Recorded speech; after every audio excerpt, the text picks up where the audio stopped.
Very good morning दोस्तों। Welcome to Nalanda academy. मैं Sandeep Gupta Nalanda academy के इस यूट्यूब चैनल पर आपका बहुत बहुत स्वागत करता हूं। आज हम आपके लिए लेकर आए हैं एक नई सीरीज जिसमें हम जो एमपीपीएससी की प्री में जो 10th यूनिट आई है जिसमें कि आपके सारे कमीशंस दिए हुए हैं, जिसमें आपके सारे कमीशंस दिए हैं उनको हम डिस्कस करने जा रहे हैं। आपको हर एक वीडियो में एक कमीशन से जितने भी क्वेश्चन बन सकते हैं, जितने भी क्वेश्चन इंपॉर्टेंट होंगे वो सारे मैं आपको इसमें डिस्कस करूँगा और हर एक क्वेश्चन से संबंधित जानकारी भी मैं आपको इसी में प्रोवाइड करूँगा। तो दोस्तों आज हम पहला कमीशन लेके आए हैं। उस जो 10th यूनिट में जो 14 कमीशन, उसमें जो पहला कमीशन है वो है इलेक्शन कमीशन यानी कि भारत का निर्वाचन आयोग। तो आज हम उसे लेकर आए हैं और आज हम उसे डिस्कस करने वाले हैं। तो चलिए आज हम इलेक्शन कमीशन डिस्कस करने जा रहे हैं और इसमें जितने भी क्वेश्चन बन सकते हैं हर एक क्वेश्चन को हम डिस्कस करेंगे और उस क्वेश्चन से संबंधित जानकारी भी मैं आपको इसी में प्रोवाइड कराऊंगा। तो चलिए आज की वीडियो स्टार्ट करते हैं। आज की वीडियो में दोस्तों हमारा पहला क्वेश्चन है, निर्वाचन आयोग की स्थापना कब हुई थी। दोस्तों ये क्वेश्चन कई बार पूछा हुआ है, तो ऐसे आप याद रखिएगा क्योंकि क्वेश्चन आपके लिए अभी जो पुलिस की परीक्षा होने वाली उसमें बहुत इंपॉर्टेंट है। साथ में एसएससी जीडी या अदर एग्जाम्स के लिए भी बहुत इंपॉर्टेंट क्वेश्चन ही पूछा जा सकता है कि निर्वाचन आयोग की स्थापना कब की गई थी या कब हुई थी। आपके ऑप्शन है क्या क्या है, तो आपके ऑप्शन है 25 जनवरी 1949 या 49, 26 जनवरी 1949, 25 दिसंबर ये 1950 है दोस्तों, 25 दिसंबर 1950 या फिर 25 जनवरी 1950। तो दोस्तों इसका सही ऑप्शन क्या है? इसका सही ऑप्शन है डी, यानी कि 25 जनवरी 1950 को 25 जनवरी 1950 को निर्वाचन आयोग की स्थापना की गई थी या हुई थी। तो आपका क्या ऑप्शन सही है दोस्तों? इसमें आपका ए ऑप्शन सही है। चलिए अगला क्वेश्चन देखते हैं। हमारा अगला क्वेश्चन क्या है? तो हमारा अगला क्वेश्चन है कि निर्वाचन आयोग के प्रथम अध्यक्ष कौन थे। ठीक है, निर्वाचन आयोग के प्रथम अध्यक्ष कौन थे? तो आपके ऑप्शन क्या क्या हैं? आपके ऑप्शन है सुनील अरोड़ा, रमा देवी, सुकुमार सेन या फिर इनमें से कोई नहीं। तो दोस्तों देखिए इनमें से कोई नहीं, तो इसमें से गलत ही है। अब क्या क्या बचा है? तो सुनील अरोड़ा, रमा देवी, सुकुमार सेन। तो देखिए दोस्तों जो निर्वाचन आयोग के पहले अध्यक्ष थे वो थे सुकुमार सेन। कौन थे? सुकुमार सेन। तो आपका सही ऑप्शन क्या है दोस्तों? आपका सही ऑप्शन है सी। अब बात करें हम रमा देवी, तो ये निर्वाचन आयोग की पहली महिला अध्यक्ष थी। कौन थी दोस्तों? तो ये निर्वाचन आयोग की पहली महिला अध्यक्ष थी और सुनील अरोड़ा को पता ही है वर्तमान में है। ठीक है, तो इस प्रकार आपका इसमें सही आंसर क्या है? इस प्रकार आपका इसमें सही आंसर है सी। ठीक है, सुकुमार सेन। और जो रमा देवी है वो पहली महिला अध्यक्ष है। कौन है दोस्तों? पहली महिला अध्यक्ष। तो आप इन्हें भी याद रखिएगा, इनका नाम भी आप याद रखिएगा। पहली महिला अध्यक्ष कौन है? तो पहली महिला अध्यक्ष है रमा देवी। ठीक है, चलिए अब अगला क्वेश्चन देखते हैं। हमारा अगला क्वेश्चन क्या है? तो हमारा अगला क्वेश्चन है कि निर्वाचन आयोग को संविधान के किस भाग में रखा गया है। आपके ऑप्शन क्या क्या है? आपके ऑप्शन है तो निर्वाचन आयोग को संविधान के किस भाग में रखा गया है। दोस्तों ये क्वेश्चन भी कई बार पूछा हुआ है कि निर्वाचन आयोग जो है हमारा जो इलेक्शन कमीशन है उसे संविधान के किस भाग में रखा गया है। आपके ऑप्शन क्या क्या है? भाग 14, भाग 15, भाग 16 या फिर भाग 17।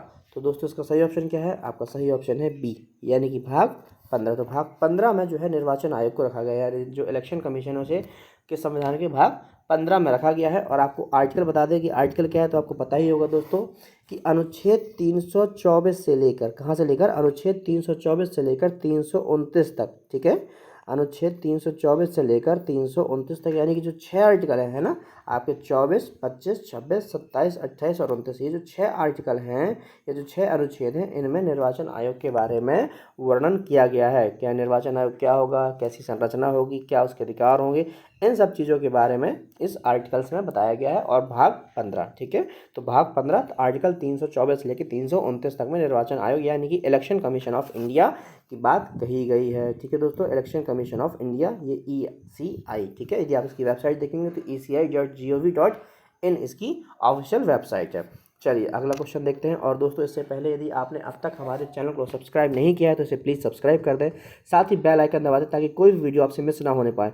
और यदि आपको ये वीडियो पसंद आती है तो प्लीज़ दोस्तों के साथ ज़्यादा से ज़्यादा दोस्तों के साथ शेयर करें, फेसबुक पे, व्हाट्सएप पे, इंस्टाग्राम पे, और प्लीज़ वीडियो को लाइक भी करें। तो चलिए आज का अगला क्वेश्चन देखते हैं। हमारा अगला क्वेश्चन क्या है? निम्न में से किसके चुनाव निर्वाचन आयोग द्वारा संपन्न कराए जाते हैं। ठीक है दोस्तों, निम्न में से किस किस के जो चुनाव हैं वो निर्वाचन आयोग द्वारा करवाए जाते हैं, निर्वाचन आयोग उनको कंडक्ट करता है। तो कौन कौन है? आपके ऑप्शन है ए राष्ट्रपति यानी कि प्रेसिडेंट, बिल्कुल करवाता है। दूसरा है संसद यानी कि पार्लियामेंट। अब जब हम बात करते हैं संसद यानी कि पार्लियामेंट, तो जब हम बात पार्लियामेंट की करेंगे तो हम पार्लियामेंट की दोनों जो सदन हैं, ठीक है, जो दोनों हाउसेस हैं उनकी बात कर लेंगे, यानी कि हम लोकसभा की बात भी कर रहे हैं और हम राज्यसभा की बात भी कर रहे हैं, यानी कि इन दोनों सदनों की हम बात कर रहे हैं, दोनों हाउसेस की बात कर रहे हैं कि लोकसभा के इलेक्शन भी करवाएगा और राज्यसभा के इलेक्शन भी कराएगा। और यहाँ बोलते हैं राज्य विधानमंडल, ठीक है, सी ऑप्शन है राज्य विधानमंडल, यानी कि स्टेट लेजिस्लेटिव असेंबली, ठीक है, स्टेट लेजिस्लेटिव असेंबली, तो इसकी ही बात कर रहे हैं। तो देखिए दोस्तों आपका ए ऑप्शन सही है, क्योंकि वो प्रेसिडेंट की भी कराता है, साथ में वाइस प्रेसिडेंट की भी कराता है, साथ में वाइस प्रेसिडेंट की भी कराता है।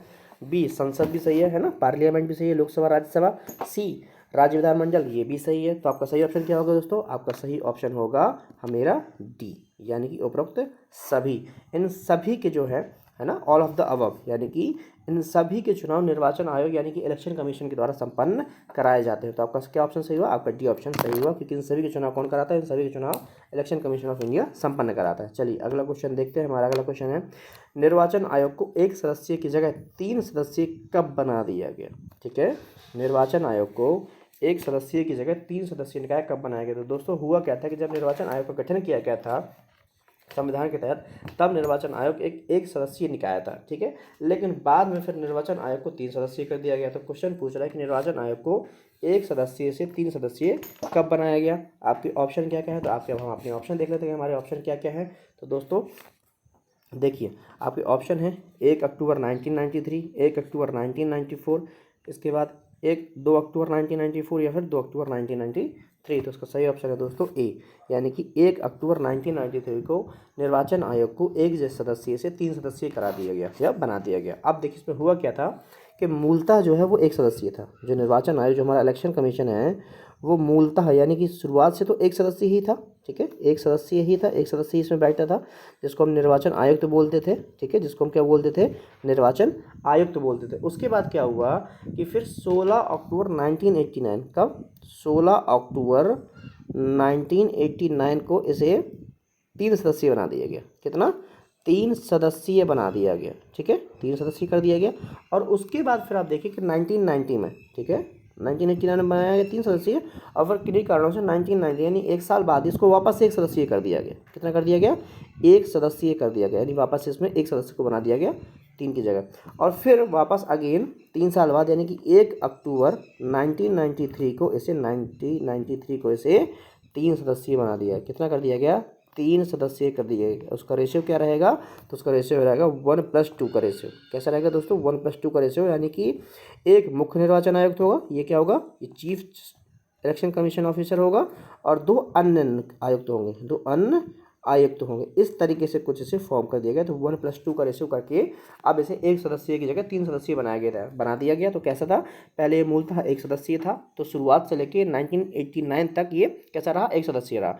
फिर 1989 में से 3 सदस्यीय कर दिया गया, फिर 1990 को से वापस से एक सदस्यीय कर दिया गया, और फिर 3 साल बाद अक्टूबर 1993 में से वापस से 3 सदस्यीय कर दिया गया, जिसमें 1+2 यानी कि एक मुख्य निर्वाचन आयुक्त और 2 अन्य निर्वाचन आयुक्तों को रखा गया। तो इस तरीके से अभी वर्तमान में ये 3 सदस्यीय ही है। और ये कब किया गया? तो 1 अक्टूबर 1993 को। तो इस प्रकार आपका इसमें दोस्तों ए ऑप्शन सही है। चलिए अगला क्वेश्चन देखते हैं। हमारा अगला क्वेश्चन क्या है? मुख्य निर्वाचन आयुक्त का कार्यकाल कितने वर्षों का होता है? ठीक है, मुख्य निर्वाचन आयुक्त का कार्यकाल कितने वर्षों का होता है? आपके ऑप्शन क्या क्या है? तो आपके ऑप्शन है ए 5 वर्ष या 65 वर्ष, गलत है, ठीक है।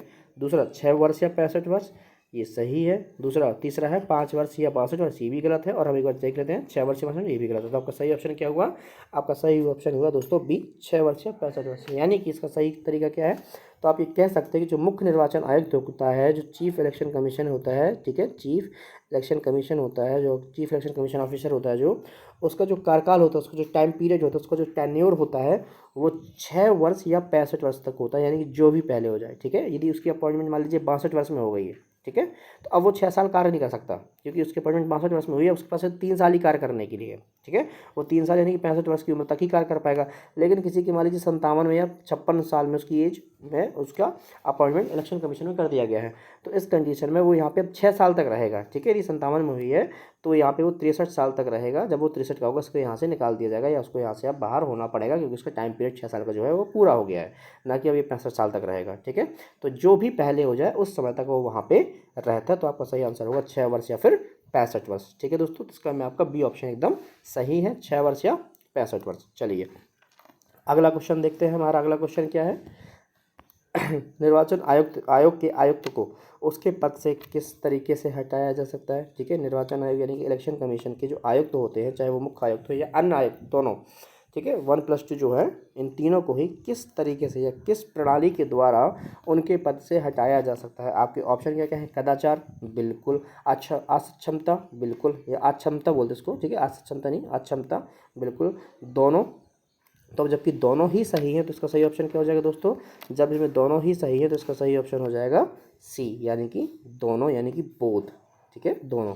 अब होता क्या है कि यदि उस पर कदाचार साबित हो जाता है, निर्वाचन आयोग के जो आयुक्त हैं, यदि उस पर कदाचार साबित हो जाए या फिर अक्षम साबित हो जाए, वो कार्य करने में सक्षम नहीं है, कार्य करने के योग्य नहीं है अभी वर्तमान में, या तब उसे हटाया जा सकता है, या फिर उस पर विधि द्वारा वर्णित जो कदाचार बताए गए हैं, यदि उनमें से कोई भी कदाचार उसमें साबित हो जाता है तो उसे फिर हटाया जा सकता है। और इनको हटाने का तरीका दोस्तों वही होता है जो कि सुप्रीम कोर्ट के जज को हटाने का होता है। ठीक है, इनको हटाने का तरीका क्या होता है? तो इनको हटाने का तरीका दोस्तों एकदम वही होता है जो कि सुप्रीम कोर्ट के जज को हटाने का होता है। ठीक है, तो उन्हें दुर्व्यवहार या अक्षमता के आधार पर संसद के दोनों सदनों द्वारा विशेष बहुमत से पारित संकल्प के बाद राष्ट्रपति द्वारा ही हटाया जा सकता है। कैसे दोस्तों?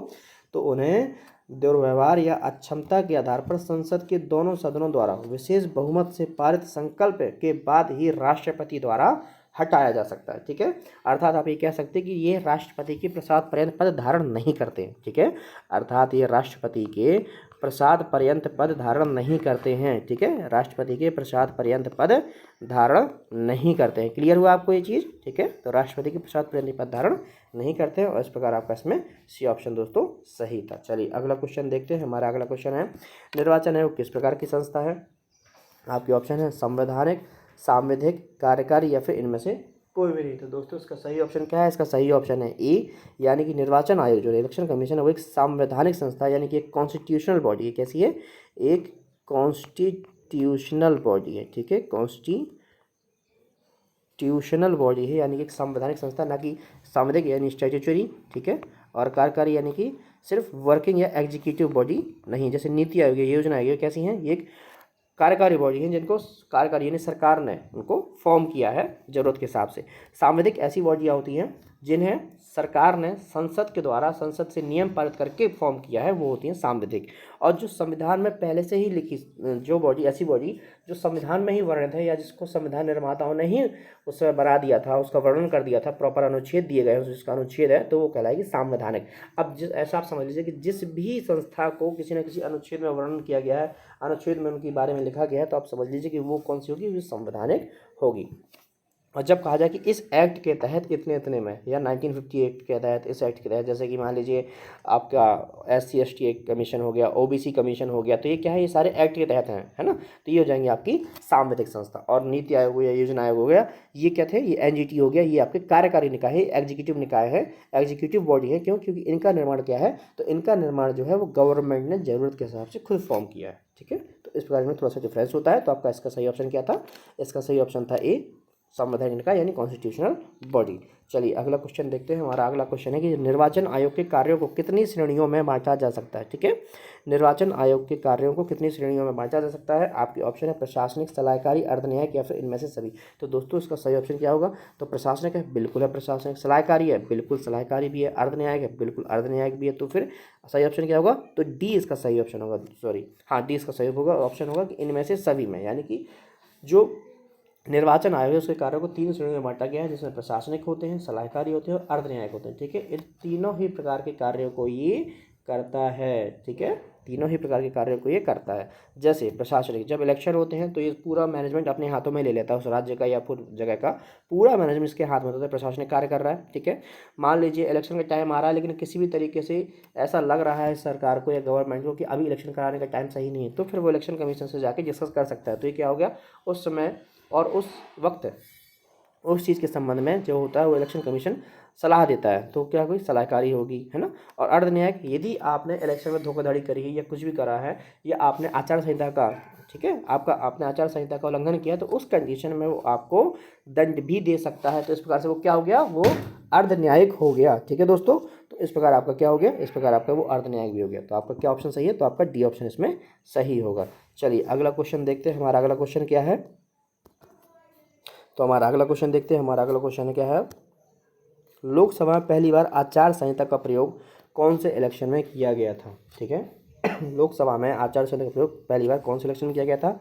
आपके ऑप्शन 1952 के में नहीं, 1957 के में नहीं, 1967 में भी नहीं, तो पहली बार कब हुआ? आपका सी ऑप्शन सही है दोस्तों, यानी 1962 के, यानी कि थर्ड लोकसभा है ना, कौन सा होगा ये? थर्ड लोकसभा इलेक्शन में पहली बार आचार संहिता का प्रयोग किया गया था। तब क्वेश्चन आता है कि पहली बार लोकसभा में आचार संहिता का प्रयोग किया गया था, मतलब पहली बार आचार संहिता का प्रयोग कब किया गया था? भाई लोकसभा के इलेक्शन में तो 1962 में किया गया, तो पहली बार आचार संहिता का प्रयोग कब किया गया? तो पहली बार आचार संहिता का प्रयोग किया गया केरला के विधानसभा चुनाव में। केरला के चुनाव में कब किया गया? 1960 में किया गया। ठीक है, 1960 में किया गया। तो इस प्रकार आपका क्या ऑप्शन सही है? तो इस प्रकार इसमें आपका दोस्तों सी ऑप्शन सही है। चलिए अगला क्वेश्चन देखते हैं। हमारा अगला क्वेश्चन क्या है, किस संविधान संशोधन के द्वारा एक सदस्यीय निकाय को 3 सदस्यीय निकाय बना दिया गया? ठीक है, किस संविधान संशोधन के द्वारा एक सदस्यीय निकाय को 3 सदस्यीय निकाय बना दिया गया? ठीक है, तो आपके ऑप्शन क्या क्या हैं? आपके ऑप्शन है 60वें, 61वीं, ये 62वें या फिर 63वें। तो दोस्तों इसका सही ऑप्शन है बी, 61वें संविधान संशोधन। ये कब हुआ? तो 61वां संविधान संशोधन हुआ था 1988 में। ठीक है, और मैंने आपको बताया था कि 1988 इस संविधान संशोधन के द्वारा 1989 में से क्या कर दिया गया था? 1989 में से 3 सदस्यीय बना दिया गया था, फिर 1990 में से वापस 1 सदस्यीय कर दिया गया था, और 1993 में उसे फिर से 3 सदस्यीय बना दिया गया था। तो इस पर आपका सही ऑप्शन क्या हुआ दोस्तों? तो इसमें आपका सही ऑप्शन हुआ बी, 61वें संविधान संशोधन के द्वारा। चलिए अगला क्वेश्चन देखते हैं। हमारा अगला क्वेश्चन है कि निम्न में से किन चीज़ों को लेकर निर्वाचन आयोग के लिए संविधान में कोई दिशा निर्देश नहीं दिए गए हैं? ठीक है, निम्न में से किन किन चीज़ों को लेकर संविधान में निर्वाचन आयोग के लिए कोई भी दिशा निर्देश नहीं दिए गए हैं? आपके ऑप्शन क्या क्या हैं? आपके ऑप्शन है सदस्यों की अर्हता को लेकर, बिल्कुल सही है, यानी कि सदस्यों की योग्यता को लेकर इसमें कोई भी दिशा निर्देश नहीं है। जैसे कि सुप्रीम कोर्ट के या हाई कोर्ट के जजेस के लिए होते हैं कि कम से कम उसको इतने साल तक किसी कोर्ट में एज अ जज काम किया होना चाहिए, या फिर कम से कम इतने साल तक उसे किसी न किसी कोर्ट में वकील का काम या एज अ लॉयर काम किया होना चाहिए।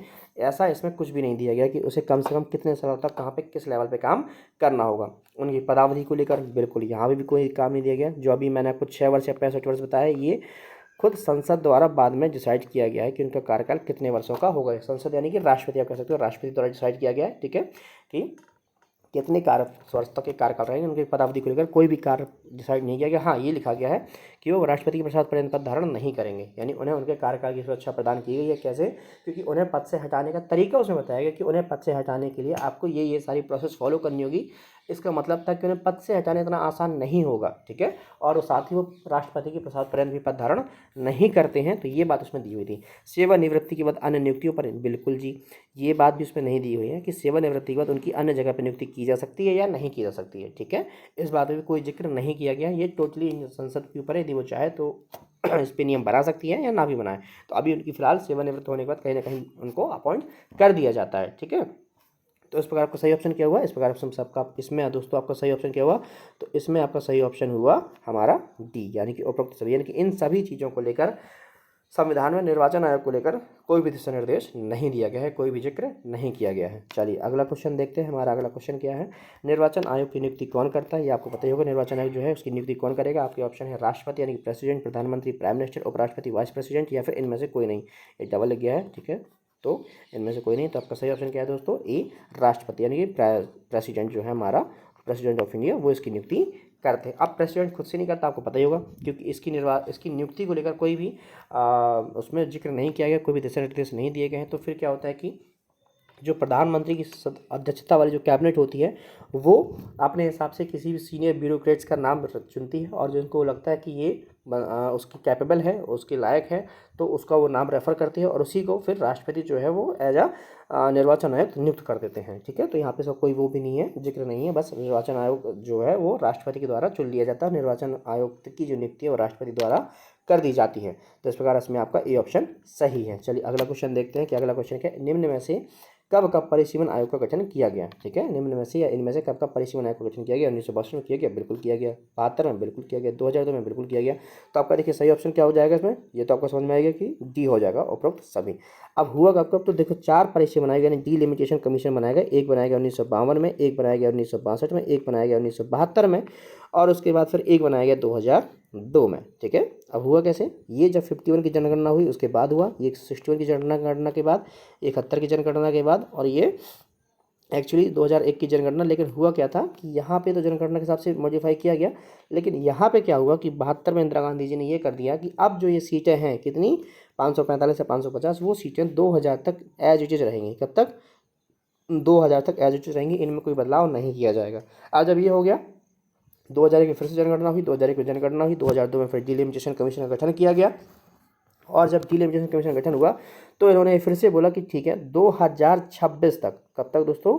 2026 तक इसकी सीटें यथावत रहेंगी, यानी सीटें जो हैं वो अभी भी कब के हिसाब से चल रही है? तो 1971 की जनगणना के हिसाब से भारत की जितनी पॉपुलेशन थी, 1971 की जनगणना के हिसाब से भारत की जो पॉपुलेशन थी उसी के हिसाब से अब तक सीटें चली आ रही हैं, और जो 2026 तक यथावत हैं। 2026 के बाद फिर जो जनगणना आएगी 2021 की अभी, ठीक है, 21-22 में जो जनगणना है उसके बेस पे फिर नई सीटों का निर्णय किया जाएगा कि कितनी सीटें होनी हैं, और फिर डिलिमिटेशन कमीशन बनेगा और वो डिसाइड करेगा कि कितनी सीटें बढ़ाई जानी चाहिए, कितनी सीटें होनी चाहिए। तो इस प्रकार क्या है आपका सही ऑप्शन? इस प्रकार आपका सही ऑप्शन होगा दोस्तों इसमें उपरोक्त सभी। और अब बात आती है डिलिमिटेशन कमीशन होता है क्या? तो देखिए डिलिमिटेशन कमीशन जो है वो एक कह सकते हैं कमीशन, एक आयोग है जिसका निर्माण राष्ट्रपति के द्वारा किया जाता है। निर्माण कौन करता है? राष्ट्रपति। तो जिसका गठन राष्ट्रपति के द्वारा किया जाता है, जिसका अध्यक्ष कौन होता है? तो उसका अध्यक्ष होता है वर्तमान इलेक्शन कमीशन का जो चीफ आयुक्त होगा, जो चीफ इलेक्शन कमीशन ऑफिसर है, वो उसका अध्यक्ष होता है, ठीक है। और इसके बाद उसका कार्य होता है कि जो सीटें हैं, जो टोटल पॉपुलेशन है उस हमारे इंडिया में जो टोटल पॉपुलेशन है उसके हिसाब से सीटों का आवंटन करना। क्या करना? उसके हिसाब से सीटों का आवंटन करना, ये उनका काम होता है, और इसको बोलते हैं डिलिमिटेशन कमीशन या फिर परिसीमन आयोग। ये निर्वाचन से पहले होता है और जनगणना के बाद हर 10 साल में जनगणना होती है, और उस जनगणना के बाद उसका गठन किया जाता है राष्ट्रपति के द्वारा, और फिर वो डिसाइड करते हैं कि कितनी सीटों का इजाफा और किया जाना चाहिए, कितनी पॉपुलेशन बढ़ गई, ताकि सभी को बराबर प्रतिनिधित्व मिल सके। तो ये इसका काम होता है। तो आपको आई होप कि आपको समझ में आ गया होगा थोड़ा बहुत अभी, ठीक है। तो चलिए आज की वीडियो को दोस्तों हम यहीं ख़त्म करते हैं। आज के लिए बस इतना ही। आई होप कि आपको ये वीडियो पसंद आई होगी। यदि आपको वीडियो पसंद आई तो इसे प्लीज़ दोस्तों लाइक करें, शेयर करें, सब्सक्राइब करें, अपने दोस्तों के साथ ज़्यादा से ज़्यादा इसे शेयर करें। और आई होप कि आप सब अच्छे होंगे, मन लगाकर पढ़ाई कर रहे होंगे। अपना ध्यान रखें, अपने परिवार का ध्यान रखें और मन लगाकर पढ़ाई करें। स्वस्थ रहें, मस्त रहें। कल फिर मिलते हैं एक नए कमीशन के साथ में। धन्यवाद।